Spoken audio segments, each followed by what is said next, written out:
In this lecture we will learn about the work and energy. Okay, तो सबसे पहले हम बात करेंगे वर्क की। वर्क का मतलब क्या होता है? Work is done when a force produce motion. Okay, जब कोई एक फोर्स लगा रहे हो आप और फोर्स लगाने पे एक मोशन क्रिएट हो रहा है तो उसको हम बोलते हैं work. Okay, work is done when force produces motion. जब फॉर एग्जाम्पल आपके पास में एक बॉक्स है, आपने उस बॉक्स पे फोर्स लगाया और बॉक्स एक पॉइंट से दूसरे पॉइंट पे मूव कर गया, तो जो फोर्स आपने लगाया था उस फोर्स की वजह से वो अपनी पोजीशन चेंज करेगा, तो आपने क्या किया? वर्क किया। समझ आ गया? अब वर्क का फॉर्मूला क्या होता है? वर्क का फॉर्मूला होता है आपका W is equal to F into S. F का मतलब होता है force applied by you and S मतलब डिस्प्लेसमेंट। डिस्प्लेसमेंट मतलब कि कितना वो ऑब्जेक्ट डिस्प्लेस हुआ। ठीक है, this is called the work. So work is equal to force into displacement. और what is the unit of work? देखिए, अगर मैं इससे यूनिट निकालूंगा फॉर्मूले से तो क्या आएगी? F की यूनिट होती है न्यूटन और डिस्प्लेसमेंट की मतलब दूरी की यूनिट होती है मीटर, तो N इंटू एम मतलब न्यूटन मीटर होगी आपकी वर्क की यूनिट। लेकिन SI यूनिट के अंदर जो वर्क की यूनिट होती है वो होती है जूल, JOULE। ओके, तो आपको याद रखना है कि joule is a SI unit, और अगर मैं फॉर्मूले से निकालूंगा नॉर्मल यूनिट वो होगी न्यूटन मीटर। तो दोनों ही यूनिट आपकी वर्क की यूनिट्स हैं। तो नेक्स्ट पॉइंट पे चलते हैं। नेक्स्ट पॉइंट है आपका work done against the gravity. देखिए, अभी हम किसी बॉक्स को हम अर्थ सरफेस के पैरेलल अब मूव करवा रहे थे। ठीक है, तो इस केस में जो फोर्स होगा वो और जो डिस्प्लेसमेंट होगा वो दोनों पैरेलल होंगे। ओके, बट इस केस में हम क्या कर रहे हैं? हम ग्रेविटी के अगेंस्ट फोर्स लगा रहे हैं। जब हम ग्रेविटी के अगेंस्ट फोर्स लगाते हैं तो क्या होता है? फॉर एग्जाम्पल, आपने कोई, ये आपकी सरफेस है, ठीक है, अर्थ सरफेस है, this is earth surface, and यहाँ पे कोई बॉक्स है और यहाँ पे कोई बॉक्स है, उसको आपने लिफ्ट किया इस पोजीशन से इस पोजीशन तक। अब आपने क्या किया? यहाँ पे वर्क डन किया। अब यहाँ पे हम S से रिप्रेजेंट नहीं करेंगे जो डिस्टेंस कवर की उसको हम, क्योंकि हाइट, वर्टिकल हाइट पे आपने किसी चीज को उठाया, that's why we have to represent it as H height से मैंने इसको, जितना आपने ऊपर उठाया उसको H से रिप्रेजेंट किया। ओके, अब आपने जो वर्क डन किया वो कैसे निकालेंगे? यहाँ पे तो वर्क डन का फॉर्मूला हमको पता है कि फोर्स इनटू डिस्प्लेसमेंट। अब यहाँ पे S की जगह क्या लगा दिया हमने? H, तो यहाँ आएगा F इंटू H। और what is force you applied? आपने फोर्स क्या लगाया? यहाँ पे फोर्स लगाया कि उस ऑब्जेक्ट का वेट आपने उठाया। और आपको मैंने पिछले लेक्चर में बताया कि वेट ही क्या होता है? वेट भी एक फोर्स होता है towards the gravity.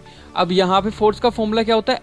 Mass into acceleration. अब ग्रेविटी की वजह से जो एक्सेलरेशन लगेगा उसको बोलेंगे mg, और हाइट पे आपने उठाया तो इसको बोलेंगे mgh। तो वर्क डन कितना हो गया against the gravity? This would be mgh। तो जो वर्क डन होगा अगेंस्ट द ग्रेविटी वो होगा आपका mgh। अगेंस्ट द ग्रेविटी का मतलब है ग्रेविटी के अपोजिट डायरेक्शन में आपने किसी चीज को लिफ्ट किया। जब अगेंस्ट द ग्रेविटी हम किसी चीज को लिफ्ट करेंगे तो it will become what? mgh। तो आई थिंक समझ आ गया होगा कि mass into gravitational acceleration into h height तक किसी चीज को उठाना, तो फोर्स इंटू डिस्टेंस ही लगाए। लेकिन जब बात आ जाती है ग्रेविटी की, तो ग्रेविटी के केस में फोर्स होता है किसी भी चीज का वेट, और वैसे भी फोर्स का फॉर्मूला क्या होता है? फोर्स का फॉर्मूला होता है ma, लेकिन a होता है आपका हॉरिजॉन्टल एक्सेलरेशन। लेकिन यहाँ पे बात हो रही है वर्टिकल एक्सेलरेशन की। तो वर्टिकल एक्सेलरेशन में जो m होगा, mass will not change, m तो m ही रहेगा, लेकिन जो g होगा वो ग्रेविटी के केस में g इसलिए हो जाता है क्योंकि it is the gravitational acceleration. तो this will become mg, and h height तक आपने इसको लिफ्ट किया, then it will become mgh। तो I think you got the point. What is the work done against the gravity? तो किसी भी चीज को ग्रेविटी के अगेंस्ट लिफ्ट करना, उसमें जो वर्क लगेगा उसका formula W equal to F into displacement से ही आएगा। लेकिन here displacement will be H height and F will be ma, और A क्या होगा यहाँ पे? G के बराबर। तो mgh will be the formula for work done against the gravity. So I think you got the point. What is the meaning of work done against the gravity? अब बात कर लेते हैं work done by a force acting obliquely. ये बड़ा ना confusing point होता है, तो इसको बिल्कुल क्लियर कर देता हूँ। देखिए, जब हम किसी एक बॉक्स को, यहाँ पे कोई एक बॉक्स है, इस बॉक्स को अगर मैं इधर खींच रहा हूँ, ठीक है, और इसकी जो डिस्प्लेस होने की डायरेक्शन है वो भी किधर है? इसी डायरेक्शन में है। तो इस केस में आपका जो फोर्स और आपका जो डिस्प्लेसमेंट है वो अगर सेम डायरेक्शन में होगा तो फोर्स एंड डिस्प्लेसमेंट की दोनों के बीच का थीटा मतलब एंगल कितना हो गया 0 डिग्री। ओके, 0 डिग्री आपके दोनों के बीच का एंगल हो गया। अगर दोनों के बीच का एंगल अगर 0 डिग्री हुआ है, अगर ऐसा नहीं हो कि अगर ऐसा हो कि किसी भी बॉक्स को आप खींच रहे हो इस डायरेक्शन में, मतलब फोर्स अब इस डायरेक्शन में हो गया लेकिन डिस्प्लेस वो इसी डायरेक्शन में हो रहा है, ठीक है, तो कोई ना कोई थीटा यहाँ पे आ जाएगा। ओके, दूसरी चीज, अगर आप फोर्स लगा रहे हो इस डायरेक्शन में और डिस्प्लेसमेंट इस डायरेक्शन में कर रहे हो तो यहाँ पे भी कोई थीटा आएगा। तो इसका फॉर्मूला निकालने का बहुत इजी फॉर्मूला होता है, वो होता है आपका W is equal to F into S. यहां तक तो हम जानते हैं, लेकिन आगे एक चीज होती है जिसको बोलते हैं cos थीटा, ठीक है। अब ये आपको ये देख के कंफ्यूजन होगी, what is the meaning of cos theta. cos theta is a trigonometric value. ये इतना इंपॉर्टेंट है नहीं, आपको सिर्फ याद रखना है कि थीटा की वैल्यू जो भी हो, मतलब जो डिस्प्लेस हो रही है चीज उसके और फोर्स के बीच में जितना अगर एंगल 0 लग रहा है तो इसको नहीं लिखेंगे, मतलब सेम डायरेक्शन में है। अगर फोर्स किसी दूसरी डायरेक्शन में है और डिस्प्लेसमेंट किसी और डायरेक्शन में हो रही है तो यहाँ पे हमें इसकी वैल्यू लिखनी होगी। फॉर एग्जाम्पल ये थीटा अगर 30 डिग्री होता तो what we have to write here F S cos 30 degree. Okay, यहाँ पे लिखना होता cos 30 डिग्री। अब cos 30 की वैल्यू क्या होती है, तो मैं यहाँ पे cos की वैल्यूज बता देता हूँ। 0, 30, 45, 60 और 90। यही एंगल्स आपको मिलेंगे। तो यहाँ पे 0 की वैल्यू क्या होगी और 45 की क्या होगी, 30 की क्या होगी, ये देखेंगे, ठीक है। तो cos 0 की वैल्यू जो होती है, cos 0 डिग्री की वैल्यू होती है वो आपकी 1 होती है, ठीक है। और cos 30 की वैल्यू होती है वो होती है आपकी √3/2। उसके बाद में cos 45 की आपके 1/√2 एंड cos 60 की जो वैल्यू होती है वो होती है 1/2 और cos 90 की होती है 0, ठीक है। These are the value of cos thetas. cos 0 is equal to 1, cos 30 is equal to √3/2, cos 45 is equal to 1/√2, cos 60 is equal to 1/2 and cos 90 is equal to 0। तो आपको यहाँ पे cos 30 दिया हुआ है कि अगर फोर्स और डिस्प्लेसमेंट के बीच का एंगल अगर 30 हो तो यहाँ पे क्या होगा, तो फोर्स की वैल्यू और डिस्टेंस जितना कवर किया है उसकी वैल्यू पुट करेंगे और उसको मल्टीप्लाई कर देंगे किसके साथ में, √3/2 से। ओके, √3/2 से। तो you have to remember these things. ये आपकी 10th क्लास के पॉइंट्स होते हैं ट्रिग्नोमेट्रिक, सिर्फ आपको अभी इतना याद रखना है और ये बिल्कुल हायर लेवल पे मैं आपको समझा रहा हूँ, ठीक है। तो अगर आपको इसको याद करना है याद कर लीजिए, नहीं तो सीधा याद रखिए कि अगर cos थीटा क्या बताता है आपको, डायरेक्शन बताता है किसी भी फोर्स और डिस्प्लेसमेंट के बीच में, कि अगर फोर्स किसी एक पर्टिकुलर डायरेक्शन में लग रहा है और अगर डिस्प्लेसमेंट किसी दूसरी डायरेक्शन में हो रही है, डिस्प्लेसमेंट अगर इधर हो रही है और फोर्स लग रहा है आपका इस डायरेक्शन में, आप फोर्स इस डायरेक्शन में लगा रहे हो और डिस्प्लेसमेंट हो रही है इस डायरेक्शन में, तो उस केस में वर्क डन का फॉर्मूला क्या होता है आपको मैंने बताया, work is equal to force into displacement. लेकिन जब डायरेक्शन दोनों की चेंज हो जाए तो हम यहाँ लगाते हैं cos थीटा, और जितना थीटा उन दोनों के बीच में है, जितना एंगल उन दोनों के बीच में है, वो एंगल यहाँ पे रख देते हैं और उस एंगल की वैल्यूज इस वाली टेबल से आप पुट कर देते हो, then you will get the exactly correct answer. Okay, चलो एक इंपॉर्टेंट चीज बताता हूं मैं आपको। अगर कोई एक पर्सन, ठीक है, कोई एक पर्सन है, वो अपने सर पे कोई एक वेट रखा हुआ है उसके सर पे और वो मूव कर रहा है, ठीक है, वो डिस्प्लेसमेंट इस डायरेक्शन में कर रहा है और फोर्स उसका इस डायरेक्शन में लग रहा है। अब मुझे ये बताइए कि क्या वो कोई वर्क डन करेगा कि नहीं करेगा।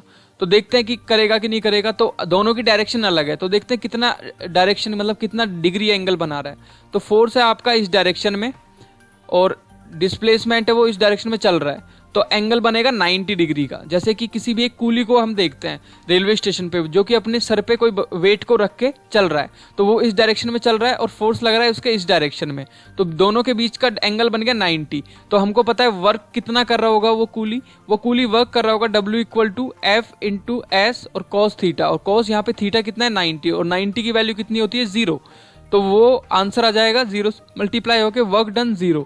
तो इस केस में हम मानते हैं कि वर्क डन 0 होगा जब आप किसी भी वेट को सर पे रख के अगर आप डिस्प्लेसमेंट कर रहे हो, तो you according to science you are not doing any work, ठीक है। वैसे तो बहुत वेट होता है उसमें, नानी याद आ जाती है, लेकिन according to physics you are not doing any work, ठीक है। अब नेक्स्ट पॉइंट पे चलते हैं। What is the meaning of positive, negative and zero work? देखते हैं पॉजिटिव वर्क का मतलब क्या होता है, नेगेटिव वर्क का मतलब क्या होता है और जीरो वर्क का मतलब क्या होता है।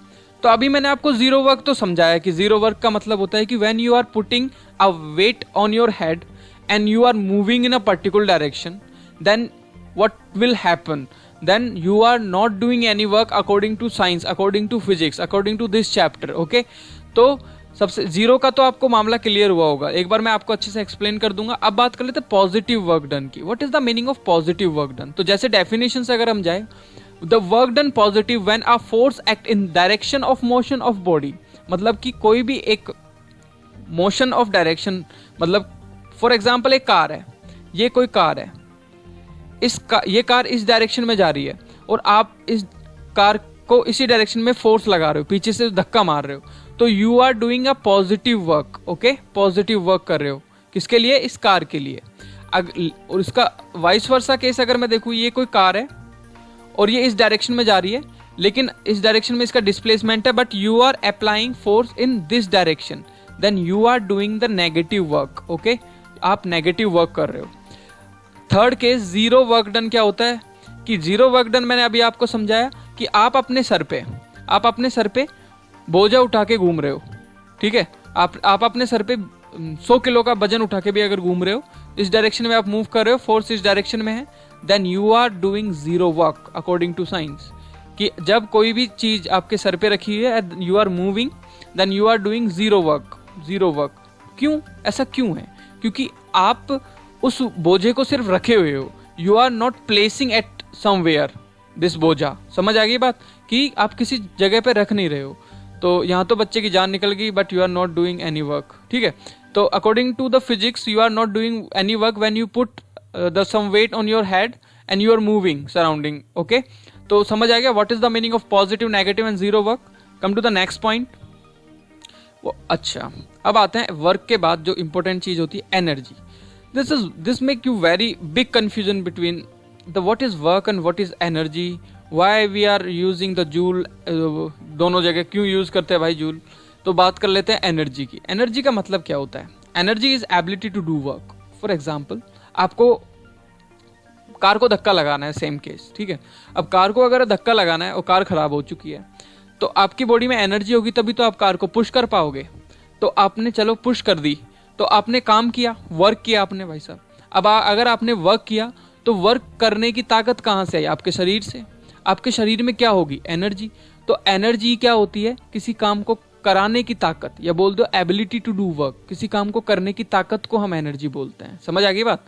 अब यूनिट की बात कर ले अगर एनर्जी की, तो देखिए एनर्जी की जो यूनिट होती है वो जूल होती है, सेम एज वर्क। दोनों की यूनिट सेम होती है। ओके, दोनों की एग्जैक्टली सेम यूनिट होती है। ये होता है उस काम को करने की जो ताकत होती है ना, एबिलिटी, उसको बोलते हैं एनर्जी। समझ आ गया? And you can say the energy required to 1 joule work is called 1 joule energy. मतलब 1 जूल काम करने के लिए आपको कितने जूल एनर्जी की जरूरत होगी? 1 जूल एनर्जी की जरूरत होगी। 2 जूल काम करने के लिए आपको 2 जूल एनर्जी की जरूरत होगी। तो energy ability to do work होता है, किसी काम को करने की ताकत, उस काम को करने की क्षमता। समझ आ गई बात? और अब मैं आपको बता दूं कि 1 किलो जूल का मतलब क्या होता है। एक चीज मैं आपको बताऊं, किलो का मतलब क्या होता है। किलो का मतलब होता है 1000। क्यों होता है? आपने सुना होगा 2K19 ऐसे है ना, 2K19 ऐसे 2K18। अब इसका मतलब क्या होता है? ये K का मतलब क्या होता है पता है? K का मतलब होता है किलो, किलो। और किलो वर्ड का मतलब होता है 1000। किलो वर्ड का मतलब होता है 1000, ठीक है। This is a Greek word और इसका मतलब होता है 1000। तो जहां पे किलो की बात आए, जैसे कि 1 किलोग्राम, तो 1000 ग्राम की बात कर रहे हैं। मैं बोलूं 1 किलोमीटर मतलब 1000 मीटर की बात कर रहे हैं। Similarly if I talk 1 kilo joule, तो 1000 जूल की बात करें। किलो का मतलब होता है 1000। समझ आ गया? तो इसलिए हम लिखते हैं 2K19, 2019, ठीक है। आई होप समझ आया होगा, concept is clear. Next, types of energy. देखिए एनर्जी कितने तरीके की होती है। पहली होती है आपकी काइनेटिक एनर्जी, दूसरी तो potential, heat, light, sound, chemical, electrical, nuclear. ये इंपॉर्टेंट टाइप ऑफ एनर्जीज हैं, ठीक है। हम इन दोनों इनमें से ये दोनों हम डिटेल में पढ़ते हैं, क्योंकि these are the mechanical energies, okay. और these are the chemical energy, heat से मिलने वाली एनर्जी, लाइट से मिलने वाली एनर्जी, साउंड्स की वजह से जो क्रिएट होने वाली एनर्जी हो गई। अच्छा, केमिकल एनर्जी किस में होती है? आपके सेल में केमिकल एनर्जी होती है। What is the meaning of electrical energy? देखिए, जो हम घरों में यूज़ करते हैं वो इलेक्ट्रिकल एनर्जी होती है। What is the meaning of nuclear energy? जो न्यूक्लियर पावर प्लांट से जो न्यूक्लियर एनर्जी निकलती है, जिससे हम इलेक्ट्रिसिटी जनरेट करते हैं, उसको बोलते हैं nuclear energy. But both these are the mechanical energy. हम इन दोनों के बारे में डिस्कस करेंगे। तो सबसे पहले हम काइनेटिक एनर्जी को समझे। What is the meaning of kinetic energy? जैसे कि नाम ही बता रहा है आपको, काइनेटिक मतलब कोई भी चीज मूव कर रही है। The energy of a body due to its motion is called the kinetic energy, okay. किसी भी मूविंग चीज में, फॉर एग्जाम्पल आपने यहाँ पे एक तीर लिया और तीर को आपने चलाया। अब तीर के अंदर चलते टाइम पे जो एनर्जी होगी उसको बोलेंगे काइनेटिक एनर्जी, ठीक है। किसी भी मूविंग चीज में, है ना, the energy of body due to its motion की वजह से किसी भी ऑब्जेक्ट के अंदर जो एनर्जी होती है उसको बोलते हैं काइनेटिक एनर्जी। जैसे आप रनिंग कर रहे हो, या फिर बोल दीजिए कि आपने एक बॉल फेंकी। अब बॉल को फेंकते टाइम पे जब बॉल हवा में है, जब वो जा रही है, तो उस टाइम पे वो जा क्यों रही है पता है? वो रुक क्यों नहीं रही है? क्योंकि उसके अंदर आपने काइनेटिक एनर्जी दे दी है। अब काइनेटिक एनर्जी हर मूविंग चीज के अंदर होती है। पानी अगर बह रहा है उसके अंदर भी एक काइनेटिक एनर्जी है। कोई भी चीज चल रही है ना, उसके अंदर एनर्जी है, वो है काइनेटिक एनर्जी। आई होप समझ आ गया होगा what is the meaning of kinetic energy. Kinetic energy का फॉर्मूला होता है 1/2 mv², ओके। अब ये आया कहां से? अगर ये देखे तो आ जाएगा कहां से आया, तो डेरिवेशन करते हैं छोटा सा।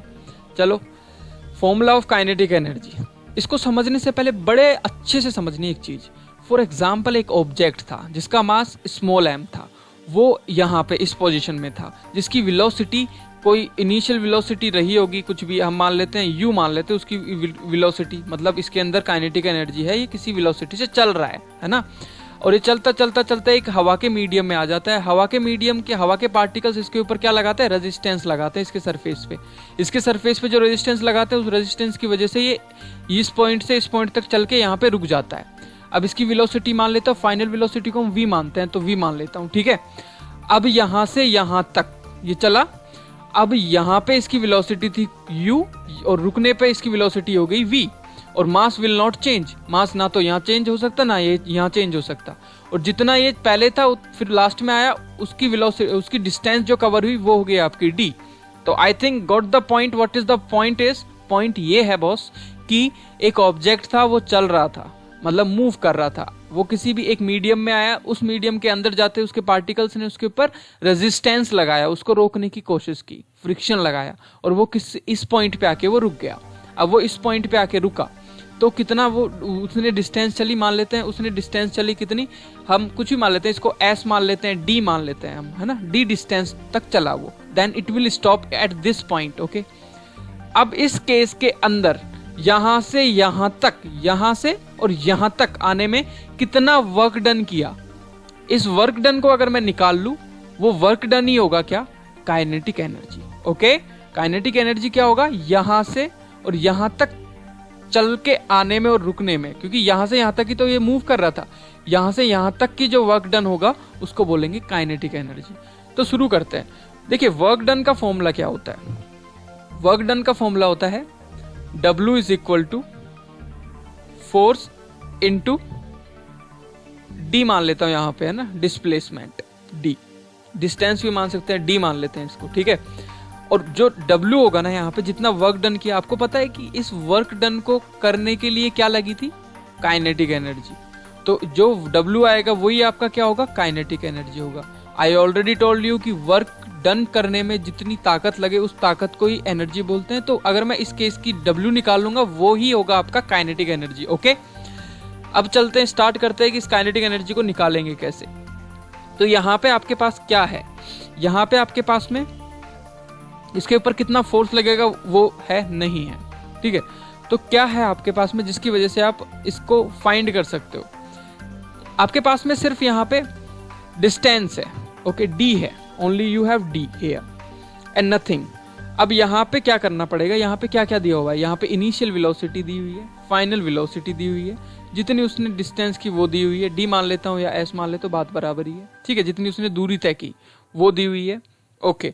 और एक चीज और दी हुई है, क्या, एक्सेलरेशन, कि उसका एक्सेलरेशन भी कम हो गया, रिटार्डेशन बोल दो या माइनस एक्सेलरेशन।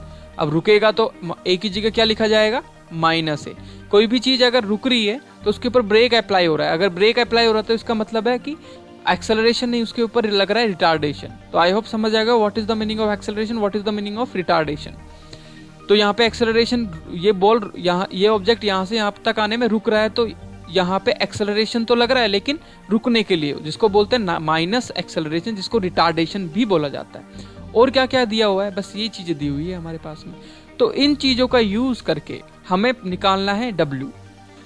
तो W is equal to, force का फॉर्मूला क्या होता है, फोर्स का फॉर्मूला होता है आपका ma, mass into acceleration into d, ठीक है। अभी देखना है यहाँ पे एक्सेलरेशन के लिए, यहाँ पे हम देखेंगे एक्सेलरेशन कैसे निकाले, what should be the acceleration here. यहाँ पे एक्सेलरेशन क्या हो सकता है, तो एक्सेलरेशन निकालने के लिए इस कंडीशन में आपके पास में एक थर्ड इक्वेशन होती है, v² minus u² equal to 2as, okay. अब देखिए यहाँ पे हमें a निकालना है, सिर्फ a यहाँ पे पुट करना है, तो निकालते हैं a कैसे निकलेगा। v क्या है यहाँ पे, v मतलब फाइनल वेलोसिटी, तो फाइनल वेलोसिटी v ही होगी यहाँ पे, लेकिन फाइनल वेलोसिटी यहाँ पे रुकने की वजह से जीरो नहीं हो जाएगी, बिल्कुल हो जाएगी। तो इसकी जगह जीरो लिख सकता हूँ, माइनस u², बिल्कुल ठीक है, इक्वल टू 2a, और s की जगह मैं d लिख दूं, क्योंकि d डिस्टेंस और s बराबर ही है, d, no doubt. Now come to the point. ये अब इसके बाद क्या करना है, यहाँ पे जो वैल्यू आई वो क्या है, यहाँ पे अब क्या बचेगा, यहाँ पे बचेगा आपके पास में माइनस u² इक्वल टू, अब यहाँ पे a जो है ना वो रिटार्डेशन है, इसलिए यहाँ पे माइनस a होगा, तो ये पूरी की पूरी वैल्यू माइनस 2ad बन जाएगी, और ये माइनस से माइनस कैंसिल। देन a की वैल्यू निकालनी थी हमको, तो a equal to u² upon में 2d, ठीक है। तो ये वाली a की वैल्यू मैं इस इक्वेशन में पुट कर दूंगा, तो देखिए m as it is, a की जगह यहाँ पुट करना है u² upon 2d into d से d कैंसिल, और इसके बाद में आपके पास में जो वैल्यू आएगी वो आएगी m u² अपॉन में 2, ठीक है। अब ये क्वेश्चन हो गया। यहाँ पे जो W है वही आपकी काइनेटिक एनर्जी होती है, और काइनेटिक एनर्जी का फॉर्मूला होता है 1/2 mv²। आप बोलोगे v नहीं है, यहाँ तो u है, तो बेसिकली हमने यहाँ पे इनिशियल को u माना था, आप v मानते तो यहाँ v आ जाता है, तो वेलोसिटी कि कितनी वेलोसिटी से कोई भी चीज चल रही है, तो आंसर क्या आया 1/2 m, u को आप u रहने दीजिए या फिर v लिख दीजिए, it's your choice. This is also correct, this is also correct, तो this is the answer. I hope you got the point. What was the derivation of the kinetic energy? Come to the next point, the potential energy. Okay, potential energy का मतलब क्या होता है, देखिए potential energy का मतलब होता है कि energy of body, किसी भी body के अंदर की energy जो क्यों आई हो, ड्यू टू इट्स पोजीशन, उसकी पोजीशन की वजह से इसके अंदर एनर्जी हो, इसके शेप के चेंज होने की वजह से इसके अंदर एनर्जी स्टोर्ड हो, उसको बोलते हैं पोटेंशियल एनर्जी। जैसे कि यहाँ पे अगर आप तीर चला रहे हो, तो तीर को जब पीछे की तरफ आप खींचते हो तो उसके अंदर एक एनर्जी आ जाती है, जिसकी वजह से वो काइनेटिक एनर्जी में चेंज होता है। तो पोटेंशियल एनर्जी किसी भी चीज़ को दबाने पे जब वो आपको फोर्स लगाए, उस एनर्जी को, किसी भी बॉडी की ताकत आप बोल सकते हो, किसी भी बॉडी को आपने कहाँ रख दिया, किसी पीक पे रख दिया, अब यहाँ से वो लुढ़केगा तो नीचे जाएगा। अब ये जो होगा पोटेंशियल एनर्जी, वो होती क्या है, पोटेंशियल एनर्जी का फॉर्मूला होता है किसी भी ऑब्जेक्ट का ग्रेविटी की अगेंस्ट फोर्स लगाना। तो मैंने आपको बोला था पोटेंशियल एनर्जी की बात हुई है तो work done due to against the gravity, same formula होता है दोनों का। तो जो हमने अभी स्टार्टिंग में, लेक्चर के स्टार्ट में डिस्कस किया था, क्या होता है, work due to against the gravity. तो वैसे वर्क का फॉर्मूला होता है फोर्स इनटू डिस्टेंस, लेकिन जब ग्रेविटी की बात हो तो फोर्स का फॉर्मूला ma होता है और डिस्प्लेसमेंट। अब देखते हैं एम की जगह तो एम ही रहता है, लेकिन एक्सेलरेशन ग्रेविटी की वजह से जी और वर्टिकल हाइट को एच से रिप्रेजेंट करते हैं। तो पोटेंशियल एनर्जी का फॉर्मूला आया mgh। याद रखना आपको, पोटेंशियल एनर्जी का फॉर्मूला होता है mgh। होती क्या है पोटेंशियल एनर्जी? किसी चीज को पुश करने से, जैसे स्प्रिंग को आपने पुश किया, अब वो आपको अपोजिट फोर्स लगाएगी। किसी भी शेप को चेंज करने से या किसी भी ऑब्जेक्ट को हाइट पे रखने से जो उसके अंदर एक एनर्जी आती है, किसी बॉडी के अंदर की एनर्जी जो उसको पुश करने से आती है, उसकी खुद की ताकत, उसको बोलते हैं potential energy. Okay, got the point. Next चलते हैं power. What is the meaning of power? देखिए, पावर का जस्ट छोटा सा मीनिंग होता है कि रेट ऑफ डूइंग वर्क, कि आप किस रेट से किसी काम को कर रहे हो। फॉर एग्जाम्पल, आपके पास में कोई काम है, ठीक है, आपको 2 पेज लिखने हैं और आपका एक फ्रेंड है, उसको भी 2 ही पेज लिखने हैं। आप 2 मिनट में लिखते हो और वो लिखता है 1 मिनट में, तो किसके अंदर ज़्यादा पावर है? तो जो 1 मिनट में लिख रहा है उसके अंदर ज़्यादा पावर है ना। काम तो एक ही था, लेकिन जब हम किसी चीज़ को, काम को किसके साथ जोड़ दें? टाइम के साथ में, तो उसको बोलते हैं पावर। तो power is basically what? The rate of doing work is known as the power. किसी भी वर्क को अगर मैं किससे के साथ जोड़ दूं? टाइम के साथ में जोड़ दूं। ओके, रेट ऑफ डूइंग का मतलब है टाइम के साथ में वर्क डन को जोड़ के अगर मैं देखूं कि कितना काम कितने टाइम में किसी ने किया, तो वो उसकी पावर को दिखाता है। फॉर एग्जाम्पल, यहाँ पे कोई एक पर्सन है, ये पर्सन है, मान लेते हैं ये ए पर्सन है, ये बी पर्सन है, ये सी पर्सन है। अब इन तीनों को एक काम दिया गया, एक ही काम दिया गया, क्या करने का? 10 पुशअप्स करने के लिए। ए को बोला गया 10 पुशअप्स करिए, बी को बोला गया 10 पुशअप्स करिए, सी को बोला गया 10 पुशअप्स करिए। ए ने 10 पुशअप्स की 1 मिनट में और बी ने 10 पुशअप्स की 2 मिनट में, 2 मिनट के अंदर, और सी ने पुशअप्स की 10 मिनट के अंदर। तो किसके अंदर ज़्यादा पावर है? जिसने कम टाइम में उस काम को कर लिया। क्योंकि हम बेसिकली पावर का मतलब है कि किसी काम को करने की टाइम के साथ अगर हम रिलेशन देखें तो उसे हम पावर बोलते हैं। Work per unit time is known as the power. तो यहाँ पे अगर मैं देखूँ तो इसकी यूनिट अगर फॉर्मूले से निकलेगी तो क्या होगी? वो वर्क की यूनिट क्या होती है? जूल पर सेकेंड होती है। तो पावर की यूनिट होगी जूल पर सेकेंड, लेकिन जूल पर सेकेंड भी बोलते हैं और वॉट भी बोलते हैं। आप जूल पर सेकेंड भी बोल सकते हो और वॉट भी बोल सकते हो। क्या दोनों अलग है? नहीं, बिल्कुल दोनों अलग नहीं है। तो यूनिट ऑफ पावर समझ आई? What is the unit of power? What is the meaning of power? The rate of doing work, work per unit time, आप कितने टाइम में किसी काम को खत्म करते हो, ठीक है, तो उसको बोलते हैं आपकी पावर। ठीक है, हर ऑब्जेक्ट की अलग एक पावर होती है। अब चलते हैं कि पावर को अगर वर्क से ना देख के एनर्जी से देखें तो कैसे देखेंगे? तो एनर्जी और पावर का मतलब होता है एनर्जी कंज्यूम्ड पर यूनिट टाइम, कि आप कितनी एनर्जी कितने टाइम में कितनी एनर्जी लेते हो। मतलब एक बल्ब है, ठीक है, एक बल्ब है, वो 10 मिनट में मान लो 50 वॉट कंज्यूम करता है, ठीक है, 50 जूल कंज्यूम करता है।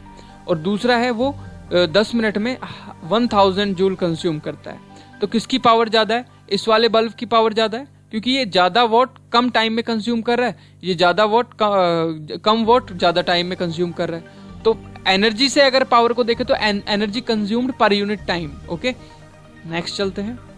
The commercial unit of energy. What is the meaning of commercial unit of energy?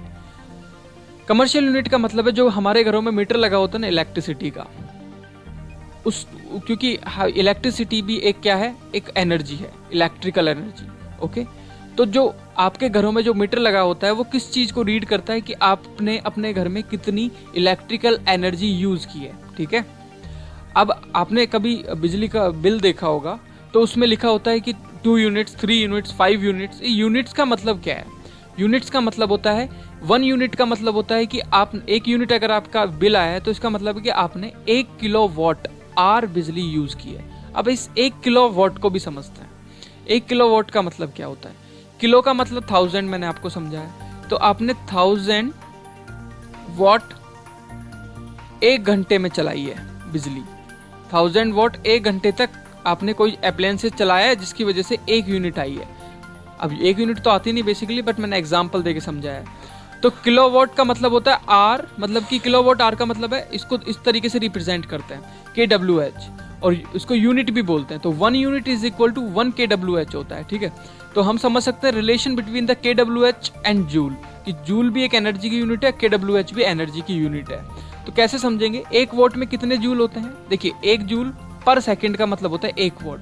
1 kWh का मतलब होता है 1000 जूल 1 सेकंड में यूज किया जाए, कितने घंटे के लिए? 1 घंटे के लिए। पर आर है ना यहाँ पे, पर आर, kWh आ गया यहाँ पे, तो इसका मतलब है कि 1000 जूल हर सेकंड आप यूज कर रहे हो 1 घंटे के लिए। That is the meaning of 1 kWh। 1 what का मतलब होता है 1 जूल 1 सेकंड के लिए यूज किया जाए। नेक्स्ट है आपका 1 kWh is equal to this. अगर मैं इस R को सेकंड में कन्वर्ट कर दूं तो it will become what, 1000 joule per second into 3600 second. अगर इसको कैलकुलेट करूं then I will get what, 1 kWh equal to 36 10 की पावर 6। ओके, 36 10 की पावर 6 जूल। 1 kWh में 36 इंटू 10 की पावर 6 जूल होते हैं। याद रहेगा 1 kWh में कितने जूल्स होते हैं, ये सीधा क्वेश्चन आ सकता है। 36 इंटू 10 की पावर 6, तो ये रिलेशन था। 1 यूनिट का मतलब होता है 1 kWh, ठीक है। और समझ आया what is the meaning of 1 kWh? अभी समझाता हूँ दोबारा। 1 वॉट इक्वल टू 1 वॉट का हमको पावर का मतलब पता है 1 जूल 1 सेकंड में यूज किया। किलो आ गया यहाँ पे, तो 1000 जूल आपने 1 सेकंड में यूज किया, और यहाँ पे आर भी आया था तो 1 आर के लिए यूज किया। इसको पूरे को अगर मैं सेकंड और जूल में कन्वर्ट करूँ तो 1000 जूल पर सेकंड आपने 3600 सेकंड तक चलाई है। तो अगर इसको पूरे को जूल में कन्वर्ट करेंगे तो इन दोनों को मल्टीप्लाई कर दो, ये दोनों मल्टीप्लाई हो रखे हैं, 1000 into 3600। It will write like this, 1000 joule per second into 3600 3600 second. तो I think clear the point, what is the commercial unit of power. अब चलते हैं law of conservation of energy. What is the meaning of law of conservation of energy? इसका मतलब है कि energy ना तो बनाई जा सकती ना मिटाई जा सकती, एक फॉर्म से दूसरी फॉर्म में कन्वर्ट की जा सकती है। ओके, तो इसके हम एग्जांपल्स भी देखते हैं, जैसे कि डैम जो होता है उसके ऊपर हम क्या लगाते हैं, एक डायनेमो लगा देते हैं। डायनेमो मतलब जनरेटर लगाते हैं, तो बहुत बड़ा। वो क्या करता है, जो पानी होता है वो टरबाइन के ऊपर डलता है। अब टरबाइन जैसे ही रोटेट करेगा it will generate the electricity. If it will generate the electricity then electricity will glow the bulb. तो एनर्जी क्या हो रही है, काइनेटिक से इलेक्ट्रिकल में, इलेक्ट्रिकल से आपकी हीट में, और लाइट में, ऐसे कन्वर्ट होते हैं। ना तो एनर्जी बनाई जा सकती ना एनर्जी मिटाई जा सकती। ओके, तो energy neither be created nor be destroyed. आप सीधा बोल सकते हो law of conservation of energy, ना तो एनर्जी बना सकते ना एनर्जी मिटा सकते, एक फॉर्म से दूसरी फॉर्म में आप कन्वर्ट कर सकते हो। That is the law of conservation of energy. समझ आया? Thank you. This was the complete chapter. If you have any doubt please अब कमेंट बॉक्स में डाउट लिखिए, I will give you the solution. Thank you.